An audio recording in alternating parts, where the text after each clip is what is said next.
Hi guys, what's going on? How we doing today? We doing good? Okay, sounds good to me.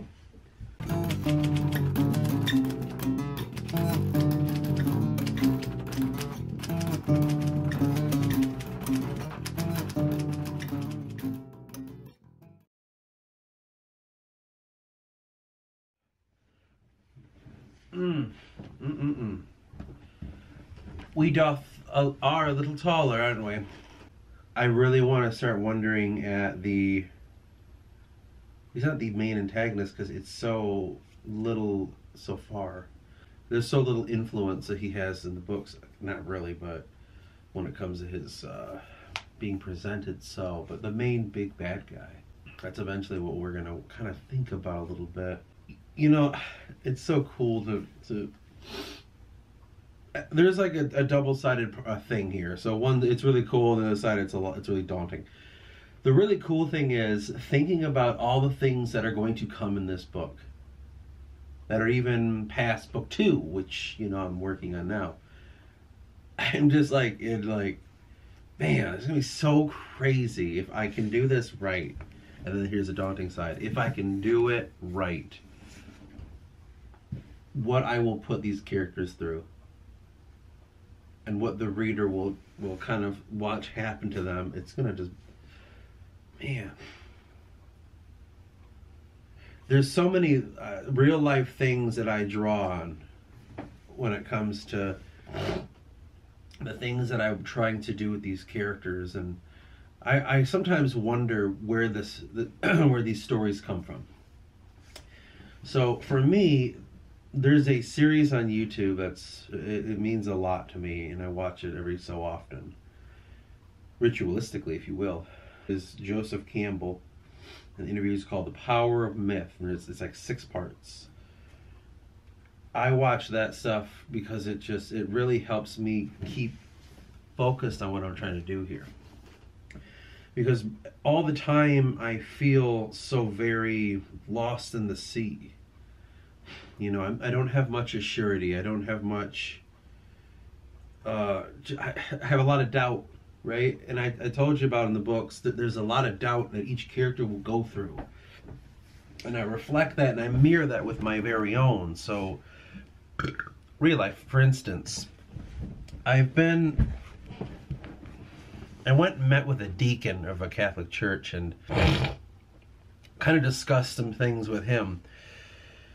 And the main thing was, I didn't say this, but almost like, I want you to kind of sell this to me in a sense. Now, there's 2 parts of my mind here. There's one that says, okay, so the Catholic faith and Jesus Christ and all this stuff. Is this the ultimate truth of truths? This is it? Or is it merely one aspect of a divine truth that's encompassed through all religions and all cultures and all mythologies? I battle this in my head. Like, is this the ultimate, or is it one of the ultimates? The aspect of God and Jesus Christ and all that, the vessel that leads us to the kingdom of heaven, and the kingdom of heaven was within us, and we create that. So when we go to that place, it's a whole ass thing. Or is it something a little different? And I battle this shit all the fucking time.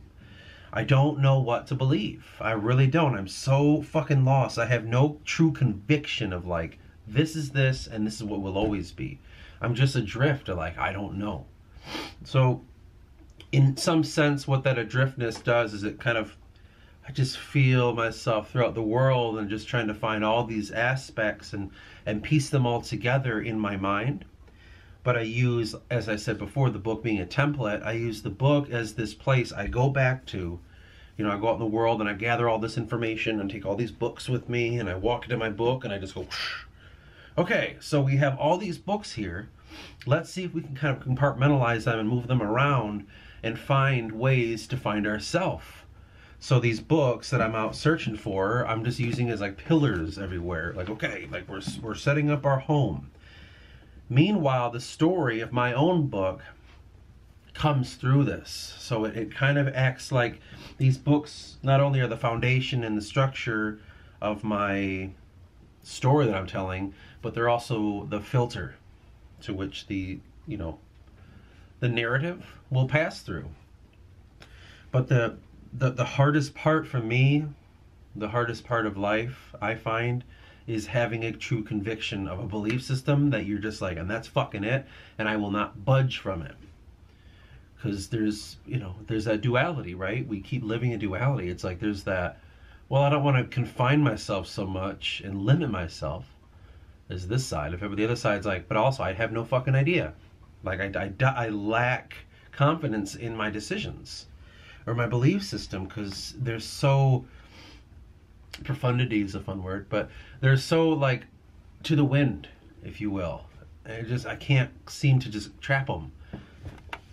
And so anyway, I talked to this guy, and I'm going to try to attend a mass. I can only do it on Saturday because I can't do Sunday. They do it too early, and I'm at work when they're doing it. And I want to just feel that. Now, there's a part of me that's like, okay, what is this really saying? And then there's other part of me like, do I just have to believe what they say? I don't know. But anyway, when we were talking, he asked me if I want to go look at the church. And I said, yeah, let's pop over there and let's see what that's about. And so I walked in. I felt the weight. I did. And it was closed. It was after hours. There was nobody there. It was barely lit. One of those things. We did this on a Wednesday, which would have been last week. And I just, he kind of, and this is this is that, this is this. But at the same time, allowed me to kind of just stare at everything. And that's what I did. And he showed me, forgive me, I don't know these Catholic terms and shit. But I walked in, there was this giant fucking stone cup. I don't know. It's huge, but it's basically with the holy water and stuff. Dipped his little finger in and did the, whatever that's called, the cross on himself. And I watched him do it, and I was like, okay. And he showed me the anointing oils near it, and I smelled them. And it was a smell that I can't explain, but it was very like, oh, this smells like Christ. Like, holy shit. And then went through the pews and all that, went up, saw there's a big table. And I think that's from the sacrificial lamb thing. But then there's, it's not called a pulpit, it's called something else. But that's where, you stand behind a little fucking wooden stand. And I'm seeing this stuff, I'm seeing this stage, and there's a carpet laid out, and I dare not put my feet on the carpet. I don't know why. The deacon did. He was kind of standing on it, like, and then, this is where, blah, blah, blah, blah, the father and all that, and I sit here. But I didn't want to touch that rug when I went on the stage. Meanwhile, the whole time I felt very like, oof, I don't know. Like, there's one part of me that says we shouldn't be in here, and there's another part of me that says I'm in awe. It's kind of like that feeling when Moses went to the burning bush. He had to take his shoes off. I just felt dirty. I really did. I'm like, I am not good enough for this. Then he led me around back, and there was this giant box made of like metal. I couldn't tell if it was bronze or something, and it had a cross on top. And he told me, and then when we walked back to it, he kneeled down and kind of did like almost like a little prayer thing. I was like, oh. And he said, that's the tabernacle. And I said, what's a tabernacle?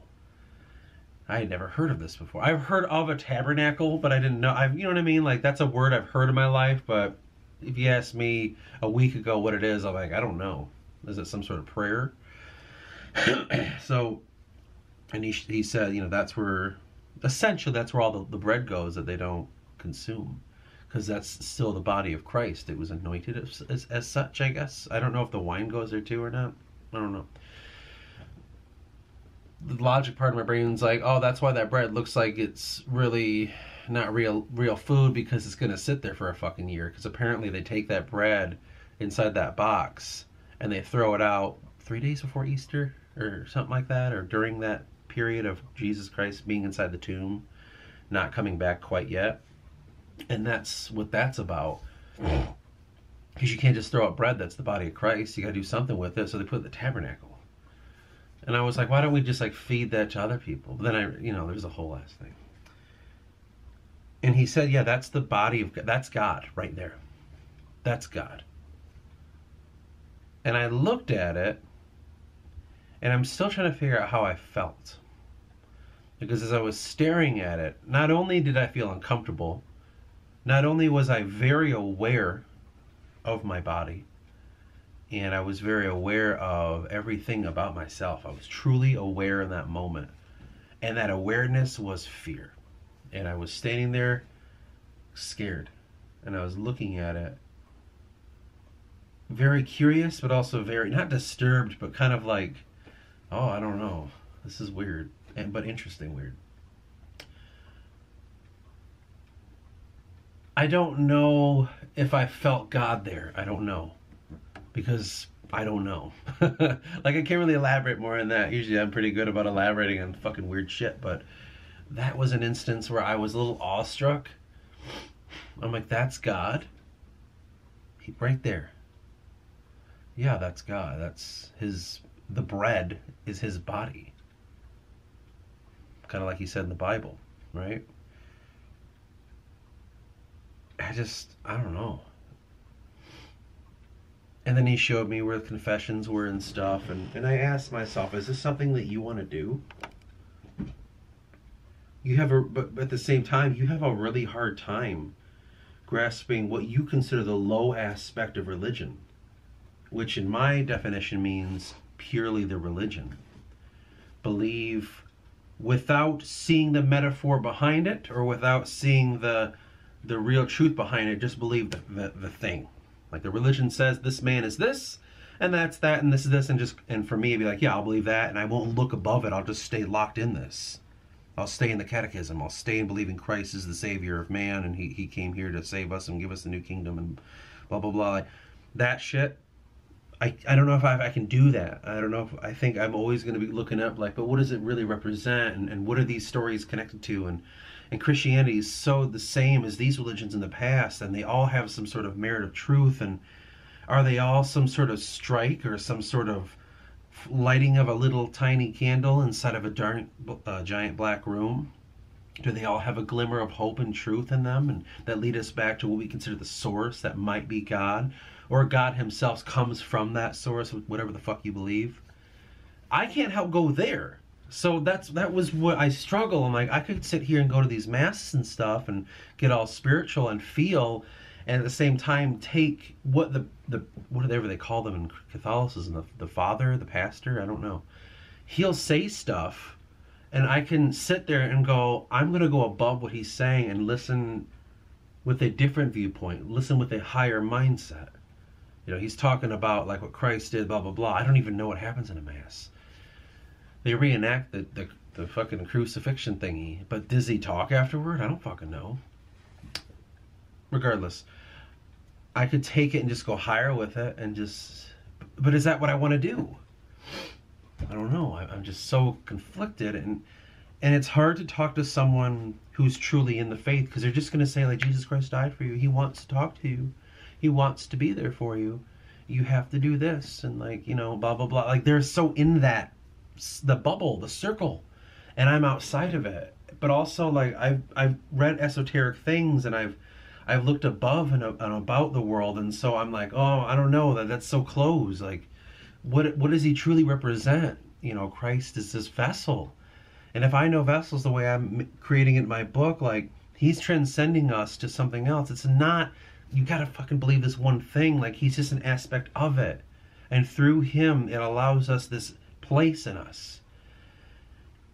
And then I listened to Joseph Campbell talk, and we're talking about almost like the chakra system, where, you know, Christ is a representation of getting us out of this animalistic state and into this higher rebirth, reborn virgin state of humanity and love and compassion. And from that point, we can move ourselves into a higher consciousness, because we have to gather and form certain things in this world when we go to the next place. It's like this proving grounds. But then that's what I mean. Like, I'll just sit and be like, well, if I go and do this, I don't know.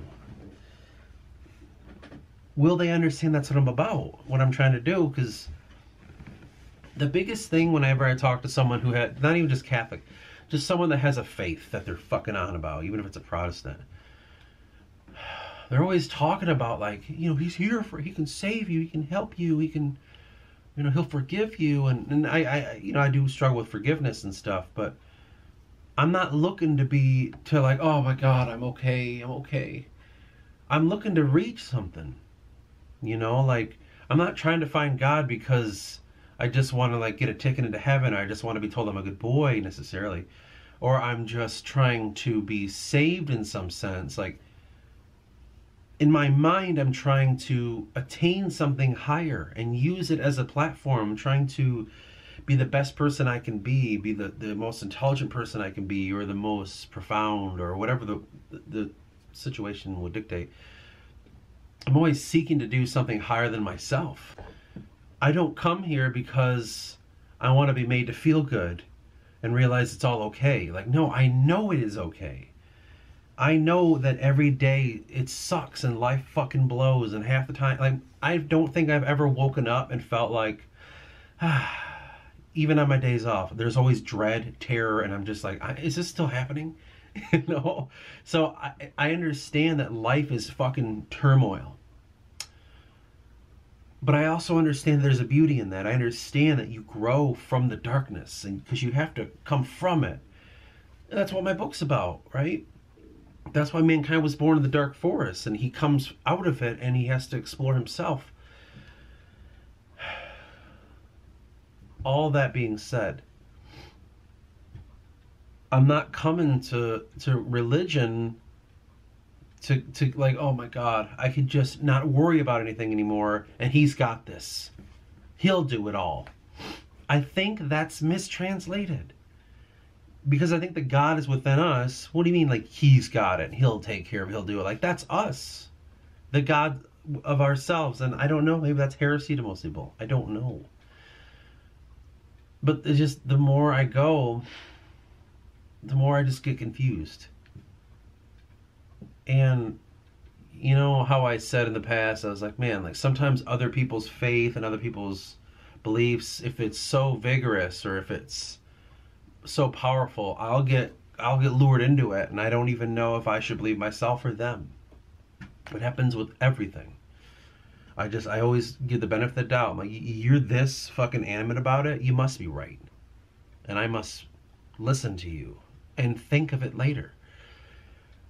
That's one of the things that makes me feel like I'm never being assured of a belief system. I could sit and write an entire book and say, like, this is my belief system and all that. But the minute I give it to you and you thumb through a page and tell me, like, I don't know, what do you mean by that? Or like, I don't know, like, I thought it was this. I'll be like, well, then I don't know. You know, like, it's so easy for me to just be swept away. And I once told a girl at work that, and she's like, that's sad. I was like, I guess, I don't know. It's just how it is, man. Like, I don't know. I feel like the life can be pulled from me. The air from my lungs can be so easily taken with just a little bit of doubt. Just a little bit. It's not even necessarily explaining it, you know. But in that explaining it, it makes me realize I don't know anything. Because that's what it's all about. That's the main fucking topic of my life is nobody, but mostly we're talking about me. I don't know anything. I could sit here and fucking study for years like I'm doing right now. Faith, mythology, religion, history. I can do all this fucking work and think, oh yeah, look how smart I am. I'm a good smart boy because I know about the Crusades now, and I know all these different people that made it all happen. Or like, I'm reading the Catechism and I took notes the whole time and I know what the Catechism's about and all that. I could say all this shit if I fucking want to, but at the end of the goddamn day, I don't know what the fuck I'm talking about. And nobody does. They just believe it hard enough where they just go, well, whatever, I believe it. I don't need to not think. I am it. That's the whole God taking over thing. And it's like, for me, I don't think I could ever convince myself that I'm above my unknowing. There's no way. There's absolutely no fucking way that I could do that. And though maybe it seems sad to live a life that you're not sure of anything, but God damn it, has it really helped me realize the grand scope of it all instead of a closed little thing. We're just going to focus on this little thing here. Like, it makes me just look at it all and go, fucking A, man. Like, what are we going to do? How do I know they're not right? I don't fucking know. God didn't give this to me specifically. Here, my son. And I'm just like, okay, this has to be true, because he literally handed it to me. That didn't happen to me. So what else am I going to think? That might have happened to them. I don't know. I have no idea. But at the end of all that, I think that's true faith, is that you found something, some glimmer of hope for yourself, and that mostly is what it has to be, is hope. And you have to just believe it. You have to. You have to have faith in what you found. And you're always led somewhere. We know this. We know that God leads us to the right things, in the right way, at the right time, in his own understanding, beyond ours, right? So you have to understand that and find the faith within it. In my case, walking without a map on roads I've never been down before, and going into towns to rest, to eat, to recover, to clean, and go back out on the road, that's the pit stops of the journey, and all of it to me is just completely unknown. Instead of physically doing that, I do that mentally every day. Like I always tell myself I leave these waypoints of these places of like, I've been here, and I just try to explore what I consider the consciousness of man through my vessel, whether that be my physical vessel or spirit, soul, however it's all defined. Consciousness is separate than soul, so I try to use more of my consciousness to explore this, and the soul is what I use to explore my dreams and stuff. But it's, how can you know you're right? I don't know. And I'm sure there's so many people that could hear something like this and be like, oh boy, you're lost. Here's what you need. You need this, you need that, you need this. And my first reaction is always like, how do you know you're not lost? Just because you don't believe you're not lost doesn't mean you're not lost. We can be lost right in the middle of a place we've been our whole lives. You know what I mean? You've been going to these fucking fairgrounds your whole life. You are 43 years old. You've always gone. You've always gone to this place.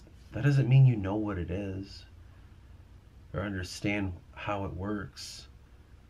Well, you can build anything you want from it, but at the end of the day, you don't know. It's just because you are comfortable with something doesn't mean you know it. And I think that's something that I've had to really realize is, I don't know if there's such thing as knowing, you know? And that's a word that I use a lot. If you analyze my words, no, you know, right? No, I use it a lot because I don't know if it's true or not. And it leads back to another video I talked about, is how do you know what you truly know? I don't know if you can. I think you can speculate and you can just get comfortable with a repeating thing, even if it's unknown to you. It keeps coming back though. You can just get comfortable with it, and then you think that comfort is knowingness. Like, well, I do know about it because I live it every fucking day. I know what it is. Like, okay. But I know that I breathe every fucking day, but I couldn't tell you the exact reason why. I can give you some jargon and say it's to keep me alive, but what exactly is the reason of keeping myself alive? I don't know. So that's how I look at it. It's like, yeah, you can think you know, but you don't.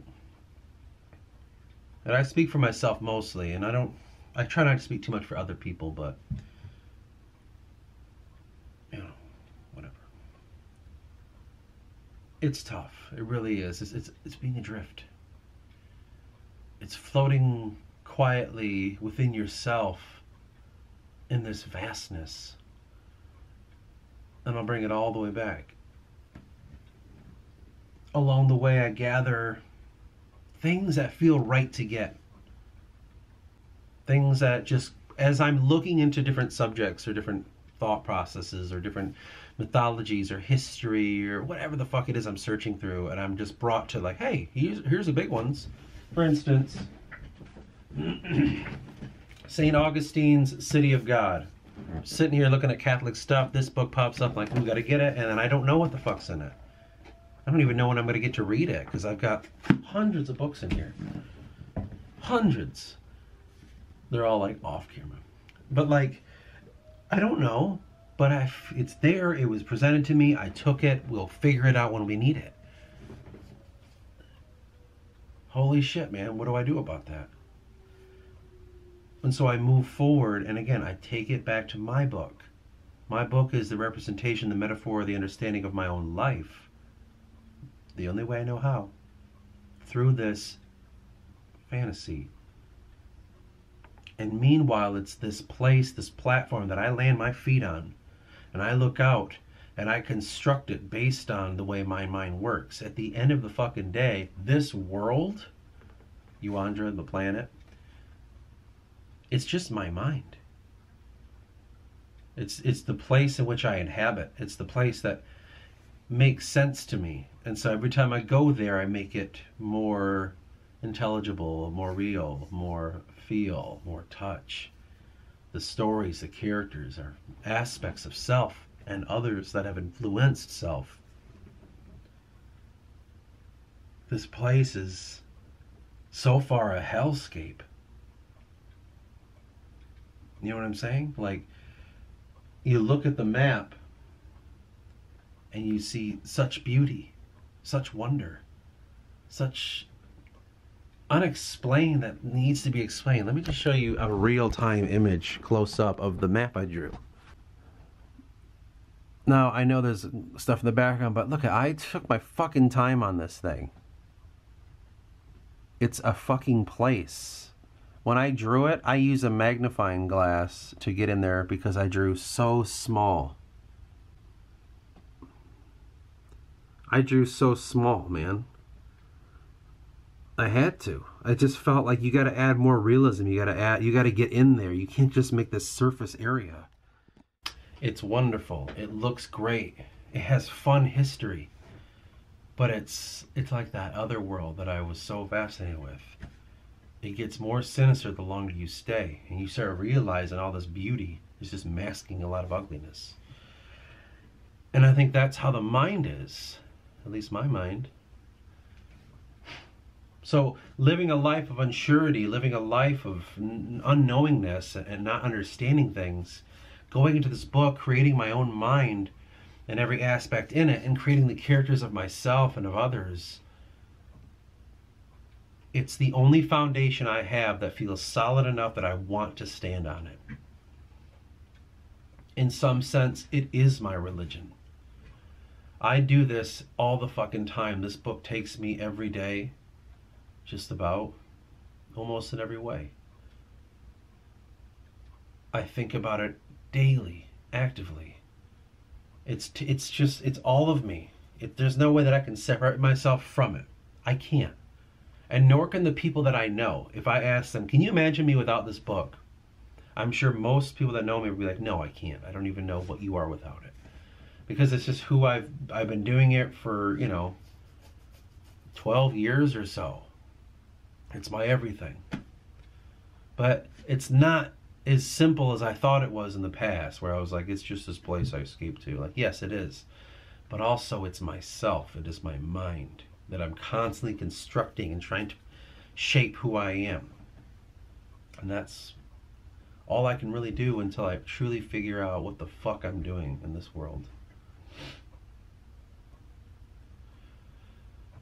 So that's that. And we shall move on and see what we uncover in this world. I don't know, man. I really hope that... I hope I find what I'm looking for, but I wouldn't be surprised if I never did. One of those things. Anyway, the next video we'll do will be part 3 of the Forgotten series, so stay tuned for that one.